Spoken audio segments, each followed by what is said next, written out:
Hello everybody, welcome to our channels. My name is Vero Gitiha and today we are with a Kikuyu musician, a legend. Huyu anajulikana kule Murima sana, lakini pia watu wanazielewa nyimbo zake sana. His name is Sir James, a respected musician in Mount Kenya.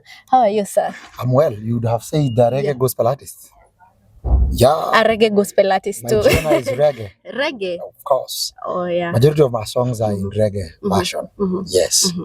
Thank you so much and welcome to our channel. Asante. So leo tuko hapa kwa ofisi ya the head of presidential special projects. Na tumekuwa na press hapa. Maybe utuambie tu just a brief of what the press was all about, because naelewa ilikuwa kuhusu artist. The press briefing today was about artists, or the creative economy of this country. As many people are aware, artists have been complaining that they don't get revenue from the works they do, their music they release.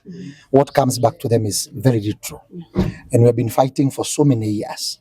Even in the earlier governments that have been there, we have been trying to engage them to protect these creatives. And today was a milestone because we approached the government, the president, William Ruto, and William sent us to this office that is headed by Mheshimiwa Dennis Itumbi. And it has been a journey for a whole year. Try to see where the problem is. Why are artists complaining? Why are they not getting their royalties? So, and they have done a very good job by investigating, knowing where the cartels are, where the money has been lost, who has been taking what belonged to the artists. And they have come up with a program of collection of the royalties. And they are also coming up with a program of distribution. Because the problem has been pesa ya wasanii inaokotwa kwa nani? Inaokotwa aje? Inaokotwa ngapi? Na ikiokotwa inaenda wapi? That has been the question. That is why artists have been wamekuwa kilipwa 13 bob. I know you have heard about 13 bob. Yearly, an artist gets 13 bob. And I know all of you are aware. Music is played everywhere in Kenya. In every function, there is music. Every TV station, radio station, anywhere, there is music. So music is consumed, and these people who consume music, they pay licenses. Where does that money go to? So the government has really assisted us to know where the money goes to. And today we are briefing the country that we have started a new journey of how money will be collected through eCitizen, where it will be very accountable, visible money. Then after it has been collected and we can see what has been collected, then we sit down and say, how will it be distributed to the artists? That is the presser today. So it was all about artists and giving them hope. It has been a hopeless moment for so many years for artists. In fact, some of us record just for the sake of it because we are musicians.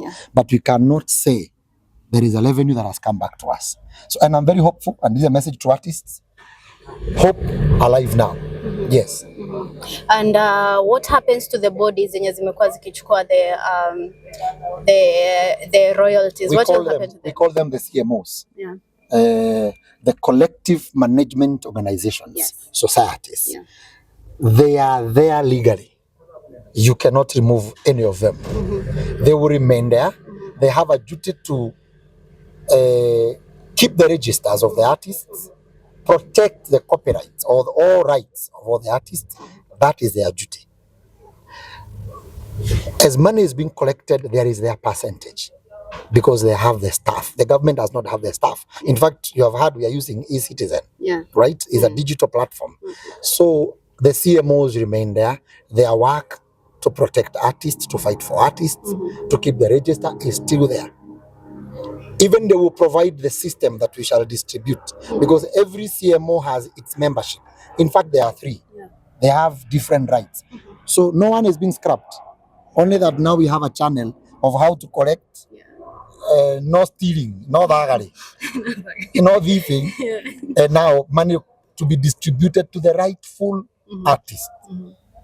Because we are not equal in this country. There are artists who have done many music that is played all over. There are others who have done few songs.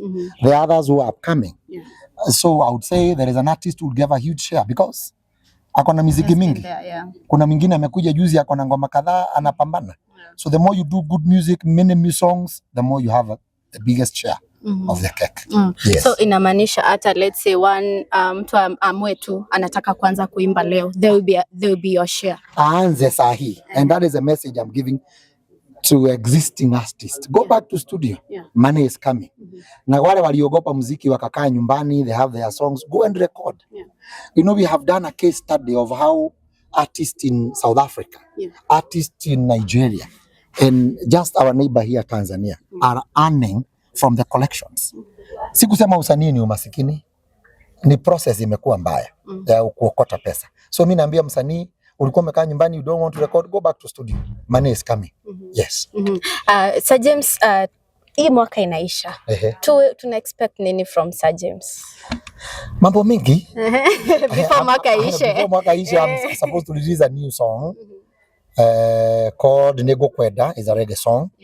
I've done the video. We are in the process. Hope I will release it by next week. And also there are so many events that are coming. We have been invited in so many places to perform as well as preach. So when we are having the new year, sometimes I don't tell people where I will be because we will be attending like 5 New Year Eves. Yes. A message to the president because it's his birthday. Oh, let me say, President William Ruto is my friend. Kado nakuwa ni rais wangu, he is a good friend. And I'll say he is a good friend to me because he has a listening ear. There are so many times I have approached him about the music industry. In fact, I went to the State House with a document about the music industry. He read it and handed me over to Dennis. So, and we became friends. And today, because it is his birthday, Mr. President, happy birthday to you. Sijui ni ngapi? 59th birthday. Ongoza Kenya to the Singapore route. And we love you so much. Thank you so much. Asante. Thank you.